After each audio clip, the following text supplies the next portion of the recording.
अस्सलाम वालेकुम dear students. मेरा नाम है तैमूर परवेज़ और आज हम अपना लेसन नंबर 5 स्टार्ट करते हैं। तो देखते हैं कि लेसन नंबर 5 में क्या क्या चीज़ें हैं। तो लेसन 5 में हमारे पास है, आज ही हम लेसन में देखेंगे कि टेक्स्ट को इफेक्ट किस तरह दिए जाते हैं। How to highlight and change the colour of text. Text को उसका कलर से चेंज कलर किस तरह किया जाता है। पर्पस ऑफ क्लियर फॉर्मेटिंग क्या होता है। How to change case the text. How to insert bullets and numbering in text, how to align the text, what is the purpose of increase and decrease in text, how to change line and paragraph spacing, how to sort the text, purpose of border and shading। तो आज के इस lesson में हम ये वाली चीज़ें देखेंगे। तो अपने लेसन की तरफ चलते हैं, अपने लेक्चर की तरफ चलते हैं। तो इसमें हमारे पास है एम एस वर्ड 2010। तो एम एस वर्ड 2010 में हमने ये चीज़ें की थी, सबस्क्रिप्ट सुपरस्क्रिप्ट, यहाँ से अपने स्टाइल यहाँ से बढ़ाना, ये चीज़ें हमने की थी। आज हम यहाँ से आगे करेंगे। तो देखें एम एस ऑफिस 2010 और 2007 दोनों में सारी चीज़ें हमने की हैं यहाँ तक, बल्कि ये चीज़ें हमने की हैं। आज हम यहाँ से आगे देखेंगे चेंज किस क्या होता है। ये हमने देख लिया था, कलर हाईलाइट किस तरह करते हैं, टेक्स्ट का कलर किसे चेंज करते हैं, क्लियर फॉर्मेटिंग क्या होती है, बुलेट्स एंड नंबरिंग किस तरह देते हैं, और ये सारी चीज़ें आज हम देखेंगे इसकी। तो उसके लिए मैं अपना ऑफिस 7 10 ये ओपन करता हूँ। यहाँ मैं कुछ टेक्स्ट लिखता हूँ।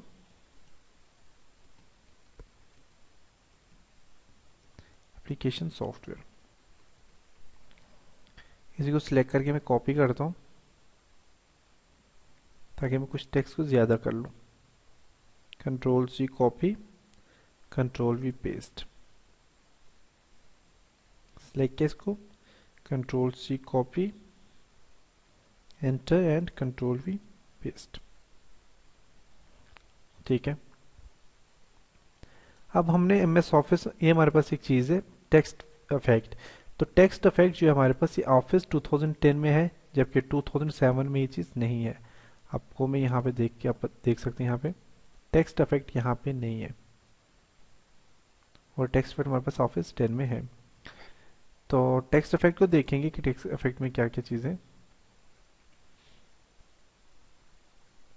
टेक्स्ट इफेक्ट में ये होता है हमारे पास कि मैंने यहाँ से इस चीज़ को सिलेक्ट किया, इस टेक्स्ट को सिलेक्ट किया, इस टेक्स्ट के ऊपर मैं इफेक्ट देना चाहता हूँ, तो इस बटन में क्लिक करता हूँ। तो आप यहाँ पे देखिए मुख्तलिफ किस्म के आप इस टेक्स्ट के ऊपर इफेक्ट दे सकते हैं। बैक साइड पे आप देखिए हमारे पास इफेक्ट लग रहे हैं अपने टेक्स्ट के ऊपर, ये देख सकते हैं आप, इफेक्ट इसके ऊपर लग रहे हैं। इफेक्ट के बाद इसी के ऊपर हमारे पास आउटलाइन, इसकी आउटलाइन कलर आप चेंज करना चाहते हैं बाहर वाला, तो इसका बाहर वाला कलर चेंज हो रहा है, आप देख सकते हैं। आप इसे शेड देना चाहते हैं, आप यहाँ से देखिए शेडो शेड दे सकते हैं इसकी बैक साइड पे। देखिए नीचे आ गई शेड, बैक साइड पे देता हूँ, बैक साइड पे आ जाएगा। साइज थोड़ा सा बढ़ाता हूँ इसका ताकि इजीली से क्लियर नजर आए। देख सकते हैं आप इसकी बैक साइड पे थोड़ा थोड़ा शेड आ गया। शेड के बाद इसके शेडिंग के बाद है रिफ्लेक्शन। आप इसे रिफ्लेक्ट करना चाहते हैं टेक्स्ट को, तो आप रिफ्लेक्ट कर सकते हैं। इसी टेक्स्ट को रिफ्लेक्ट मैंने कर दिया। रिफ्लेक्शन के बाद है ग्रो। आप इसी टेक्स्ट को ग्रो करना चाहते हैं तो आप इसे ग्रो कर सकते हैं। तो ग्रो और ये चीज़ें करने के लिए टेक्स्ट को सिलेक्ट करता हूँ, रिफ्लेक्ट करता हूँ। देखिए रिफ्लेक्ट हो रहा है, आप देख सकते हैं नीचे रिफ्लेक्ट हो रहा है, बिल्कुल जिस तरह मिरर होता है, आईना जिस तरह होता है, आप देख सकते हैं यहाँ पे।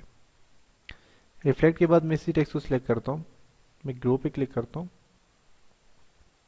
आप इसी टेक्स्ट को ग्रो भी कर सकते हैं। देखिए ग्लो हो गया टेक्स्ट। तो ये हमारे पास था टेक्स्ट में। उसके अलावा और जो चीज़ें हैं वो सारी हमारे पास उसमें और इसमें सारी सेम है। मैं इसी टेक्स्ट को मैं यहाँ से सिलेक्ट करता हूँ, सिलेक्ट मैं इसे हाईलाइट करना चाहता हूँ, आप यहाँ से हाईलाइट कर सकते हैं। अपने टेक्स्ट को देख सकते हैं, हाईलाइट मैंने कर लिया। मैं इसका राइटिंग कलर चेंज करना चाहता हूँ, मैं यहाँ से इसका राइटिंग कलर चेंज कर सकता हूँ। तो बेसिकली इफेक्ट में यही कलर दिया हुआ है, इसलिए मे बी कि राइटिंग कलर चेंज ना हो, बल्कि आई थिंक हो जाएगा। क्लिक करता हूँ, देखिए राइटिंग कलर चेंज हो रहा है इसका, राइटिंग कलर मैंने चेंज कर दिया इसका। तो ये हमारे पास था। उसके अलावा मैं यहाँ पे हमने और क्या चीज़ नहीं की थी, हमने यहाँ से ये चीज़ नहीं की थी। इसका मैं ये वाला टेक्स्ट सिलेक्ट करता हूँ, सिलेक्ट करने के बाद मैं यहाँ से चेंज केस करता हूँ। मैं सेंटेंस केस करता हूँ, अभी टेक्स्ट हमारा सेंटेंस केस में। मैं लोअर केस करता हूँ, स्मॉल कैप्स में सारा आ गया। मैं देखिए अपर केस करता हूँ तो सारा के सारा टेक्स्ट कैपिटल वर्ड में आ गया। मैं यहाँ पे कैपिटलाइज ईच वर्ड करता हूँ तो हर वर्ड का फर्स्ट लेटर कैपिटल आ गया, अब देख सकते हैं। मैं इसको सिलेक्ट करके मैं टॉगल केस करता हूँ तो देखिए हर वर्ड का फर्स्ट लेटर स्मॉल कैप्स में आ गया। तो मैं इसे सेंटेंस केस करता हूँ तो सेंटेंस केस ही रहेगा हमारे पास टेक्स्ट। तो ये सारी चीज़ें हमारे पास MS ऑफिस 7 में भी है और 10 में भी है। और इसके अलावा मैं इसी चीज़ में टेक्स्ट को सिलेक्ट करता हूँ, टेक्स्ट को सिलेक्ट करूँ मैं यहाँ से कुछ टेक्स्ट का कलर चेंज कर देता हूँ जी। मिस टेक्स्ट का यहाँ से कलर मैंने चेंज कर दिया, मिस टेक्स्ट को थोड़ा सा बढ़ा देता हूँ, थोड़ा अंडरलाइन इटैलिक बोल्ड कर देता हूँ। मैं यहाँ से इस टेक्स्ट को सिलेक्ट करता हूँ, इसका कलर कुछ छोड़ दे देता हूँ यहाँ से, इसको मैं यहाँ से बढ़ाता हूँ, इसको भी इटैलिक करता हूँ और उसका राइटिंग स्टाइल को चेंज कर देता हूँ मैं। ठीक है, अब देखिए हमारे पास जो टेक्स्ट है ना कोई एक कलर है ना कोई एक शेप है, मुख्तलिफ कलर मुख्तलिफ शेप्स में आ रहे हैं। मैं चाहता हूँ कि मेरा जो टेक्स्ट है ये एक ही कलर और एक ही शेप में आ जाए, तो आप इसको सिलेक्ट करो। तो इसके पहले एक और चीज़ आपको बताता हूँ, अगर आप कलर नहीं देना चाहते, सिलेक्ट करेंगे, सिलेक्ट करने के बाद आप राइटिंग कलर नहीं देना चाहते, आप इस बटन पे क्लिक करके आप नो कलर पे क्लिक करेंगे, यहाँ पे बस ऑटोमेटिक पे क्लिक करेंगे, टेक्स्ट आपका ब्लैक में आ जाएगा, ऑटोमेटिक कलर में आ जाएगा। हाईलाइट नहीं देना चाहते, हाईलाइट खत्म करना चाहते हैं, आप टेक्स्ट को सिलेक्ट करेंगे, यहाँ से हाईलाइट पे क्लिक करके नो कलर पे क्लिक करें तो हाईलाइट भी इसका खत्म हो जाएगा। तो मैं चाहता हूँ मेरा पूरे का पूरा टेक्स्ट एक साइज एक शेप एक जैसा हो जाए, तो मैं सारे टेक्स्ट को सिलेक्ट करता हूँ, सिलेक्ट करके मैं क्लियर फॉर्मेटिंग पे क्लिक करूंगा यहाँ पे। तो देखिए हमारे पास सारे का सारा टेक्स्ट एक जैसे शेप एक जैसे साइज में आ गया यहाँ पे। तो ये हमारे पास ये वाला एरिया खत्म हुआ। नेक्स्ट हम यहाँ पे चलते हैं, यहाँ से आगे इसमें क्या है हमारे पास कि मैं यहाँ पे इस पर बुलेट्स देना चाहता हूँ, तो मैं यहाँ पे इसका क्लिक करता हूँ तो बुलेट्स आप दे सकते हैं। देखिए डिफरेंट टाइप्स के बुलेट्स आप दे सकते हैं, अच्छी अच्छी बुलेट्स दे दिए मैंने। बुलेट्स नहीं देना चाहते उसी बटन पे क्लिक करके नो बुलेट्स पे क्लिक करेंगे, यहाँ पे डन पे क्लिक करेंगे, बुलेट्स खत्म हो जाएंगे। आप नंबरिंग देना चाहते हैं, यहाँ पे क्लिक करता हूँ मैं, आपने नंबरिंग देनी है, आप यहाँ पे नंबरिंग दे सकते हैं अपने टेक्स्ट को, नंबरिंग दे दी। आपने नंबरिंग नहीं देनी तो इसी बटन पे क्लिक करके आप नो कलर पे क्लिक करेंगे नन पे, तो हमारे पास क्या होगा, नंबरिंग भी खत्म हो जाएगी। आप इसी टेक्स्ट को आप यहाँ से आर्टिकल हेडिंग्स वगैरह देना चाहते हैं, चैप्टर देना चाहते हैं, क्लिक करके देखिए चैप्टर 1 2 3 4 5 वो चीज़ आ जाएगी। आप नहीं देना चाहते तो आप यहाँ से नन पे क्लिक करें तो ये खत्म हो जाएगा। कंट्रोल जेड करता हूँ अपनी नॉर्मल स्टाइल में लाने के लिए, कंट्रोल जेड। उसके अलावा मेरे पास है, मैं इसकी अलाइनमेंट चेंज करता हूँ, मैं चाहता हूँ मेरे पास यहाँ पे इसकी अलाइनमेंट सेंटर में आ जाए, सेंटर में आ जाएगी, राइट पे करते हैं राइट पे आ जाएगी, नॉर्मल जस्टिफाई करेंगे तो अपनी नॉर्मल पोजीशन में आ जाएगी, जस्टिफाई पे क्लिक करो तो नॉर्मल पोजीशन में आ जाएगी, जस्टिफाई आप लो पे क्लिक करते हैं तो लो पे आ जाएगी, जस्टिफाई मीडियम करते हैं मीडियम, जस्टिफाई देखिए मीडियम कर दो तो हल्का सा मीडियम में आ जाएगा, हाई पे क्लिक करें तो हाई में आ जाएगा। तो बेसिकली यहाँ से हम लेफ्ट साइड पे भी कर सकते हैं। तो इसके अलावा मैं यहाँ पे अगर फॉर एग्जांपल कोई हेडिंग दे देता हूँ, मैं इसको हेडिंग देता हूँ, मैं इस हेडिंग को मूव करना चाहता हूँ, मैं सिलेक्ट करता हूँ, सिलेक्ट करके आप इसको भी मूव कर सकते हैं, मर्जी जिस तरह भी जस्टिफाई करना चाहें। नेक्स्ट है मेरे पास ये हमारे पास होता है इंडेक्ट। इंडेक्ट का क्या होता है फंक्शन में, यहाँ से यहाँ तक के फासले को इंडेक्ट कहते हैं। ये जो हमारे पास स्केल है यहाँ से लेकर यहाँ तक का जो फासला है इसको इंडेक्ट कहा जाता है। और इसका पर्पस क्या होता है इस इंडेक्ट का, इसका फंक्शन ये होता है कि मैं इस टेक्स्ट को थोड़ा सा सिलेक्ट करता हूँ यहाँ से। अच्छा, इंडेक्ट देने से पहले मैं एक और काम करता हूँ कि मैं इसको सिलेक्ट करता हूँ टेक्स्ट को, मैं चाहता हूँ इसके बीच में जो लाइन स्पेसिंग है वो ख़त्म हो जाए। तो आप यहाँ पे इस बटन पे क्लिक करेंगे और यहाँ पे क्लिक करने के बाद आप यहाँ पे करेंगे रिमूव स्पेस आफ्टर पैराग्राफ पे क्लिक करें, स्पेस रिमूव हो जाएगा।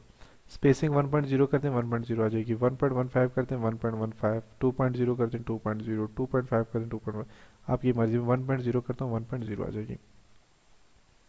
मैं चाहता हूँ मेरा ये जो टेक्स्ट है यहाँ से यहाँ तक ये थोड़ा आगे मूव हो जाए, तो मैं इस बटन पे क्लिक करता हूँ, यहाँ पे देखें इंक्रीज एंडिक सॉरी डिक्रीज हो रहा है, इंक्रीज एंडिक पे क्लिक करेंगे तो ये आगे जा रहा है। और यहाँ से हमारे पास स्केल का ये देखें आप बुलेट्स पे हमारे पास आगे जा रहे हैं। आप डिक्रीज एंडिक पे क्लिक करेंगे तो ये क्या हो जाएगा, हमारे पास डिक्रीज होता जाएगा। नेक्स्ट है हमारे पास इंक्रीज डिक्रीज लाइन स्पेसिंग, इनके बाद हमारे पास हाईलाइट। मैं चाहता हूँ मेरा टेक्स्ट यहाँ से यहाँ तक क्या हो जाए, हाईलाइट हो जाए। तो आप यहाँ पे से शेडिंग दे सकते हैं अपने टेक्स्ट को, आप देख सकते हैं आपके टेक्स्ट में शेडिंग आ जाएगी, देख सकते हैं। मैं चाहता हूँ मेरे टेक्स्ट में बॉर्डर लग जाए, आपको सिलेक्ट करें, सिलेक्ट करने के बाद आप यहाँ पे ऑल बॉर्डर्स पे क्लिक करेंगे, ऑल बॉर्डर्स में मैं यहाँ पे क्लिक करता हूँ तो मेरे टेक्स्ट के ऊपर बॉर्डर लग गया, आप देख सकते हैं।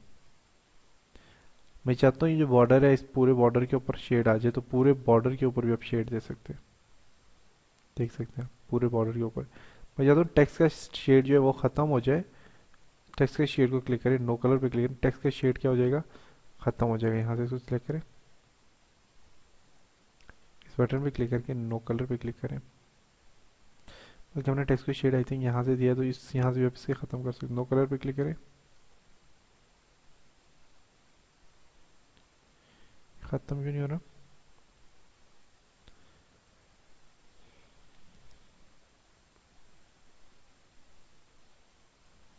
टेक्स्ट को मैं सिलेक्ट करता हूँ, सिलेक्ट किया मैंने, सिलेक्ट करने में इस पर बॉर्डर देता हूँ। पूरे बॉर्डर के अंदर शेड देना, तो पूरे बॉर्डर के अंदर आप शेड दे सकते हैं, देख सकते हैं। खत्म करना है शेड, तो इस बटन पे क्लिक करके नो कलर पे क्लिक करें, शेड खत्म हो जाएगा। बॉर्डर खत्म करना चाहते हैं, इस बटन पे क्लिक करके नो बॉर्डर पे क्लिक करें, तो बॉर्डर भी खत्म हो जाएगा।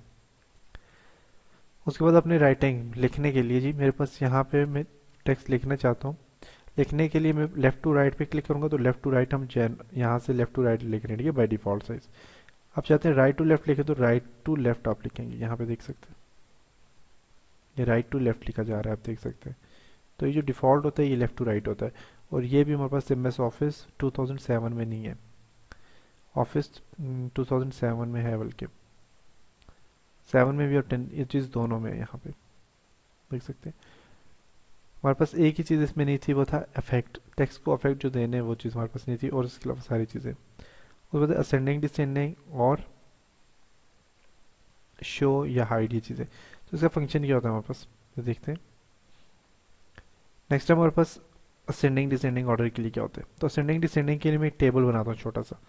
तो छोटा सा एक टेबल बनाने के लिए या एक सेल बनाने के लिए आपने क्या करना होगा, अपने अपने कीबोर्ड से टैब प्रेस करें, प्लस, फिर टैब प्रेस करें, फिर प्लस दे दें, और फिर एंटर करेंगे तो देखिए कि हमारे पास सेल बन गया, सिंपल सेल छोटा सा बन गया।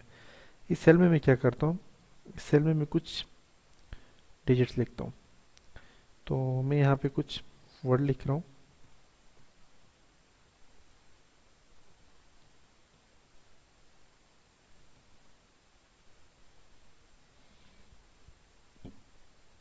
यहाँ तक मैंने लिखा, लेकिन मैं इसको सिलेक्ट करता हूँ, ठीक है। सिलेक्ट करने के बाद मैं यहाँ पे ए जेड पे क्लिक करता हूँ। असेंडिंग असेंडिंग ऑर्डर पे आप क्लिक करें, ओके करेंगे यहाँ पे, तो 0 1 2 3 4 5 6 7 8 9, फिर 9 फिर 10 आ गया हमारे पास, आप देख सकते हैं पूरा हमारे पास असेंडिंग ऑर्डर में ये चीज़ आ गई है। दोबारा इसी पे मैं क्लिक करता हूँ, डिसेंडिंग पे क्लिक करता हूँ, इसको भी डिसेंडिंग करता हूँ, ओके करता हूँ, तो आप देखें हमारे क्या हो गई, डिसेंडिंग ऑर्डर में आ गया। तो असेंडिंग और डिसेंडिंग आप यहाँ पे कर सकते हैं। असेंडिंग करें तो ये असेंडिंग हो जाएगा, 0 से जाएगा, डिसेंडिंग करेंगे तो 10 से नीचे जाएगा। नेक्स्ट है हमारे पास ये जो चीज़ है, ये हमारे पास पैराग्राफ साइन होता है, क्लिक करेंगे तो जहाँ तक पैराग्राफ है वहाँ तक साइन दिया हुआ इसने, उससे आगे आप एंटर करें, कुछ एरिया तक ये लिखेगा, फिर आपका लिखना छोड़ देगा। तो हमारे पास ये पैराग्राफ साइन आ जाता है, ये ख़त्म नहीं हो रहा, ठीक है। और ये इनविजिबल साइन होता है, ये आपका इसमें प्रिंट में नहीं आता, ठीक है। ये सिर्फ आपको शो करके बताता है, आपको बताता है कि कहाँ तक आपका टेक्स्ट, कहाँ तक आपकी कर्सर गई है। मैं यहाँ तक कर्सर वापस लेके आ जाता हूँ, देखिए आपको ये बताएगा कि कर्सर हमारी नीचे तक गई है, इतने नीचे तक। तो ये इनविजिबल साइन होता है, इस पर मैं क्लिक करता हूँ, ये ख़त्म हो जाएगा। तो ये था हमारे पास लेसन नंबर 5। इंशाल्लाह नेक्स्ट लेसन के साथ मिलेंगे। आप इस लेसन की बार बार प्रैक्टिस करें, बार बार इस लेसन को देखें, और मुझे अपनी दुआओं में याद रखिएगा। अपना ख्याल रखिएगा। खुदा हाफिज़।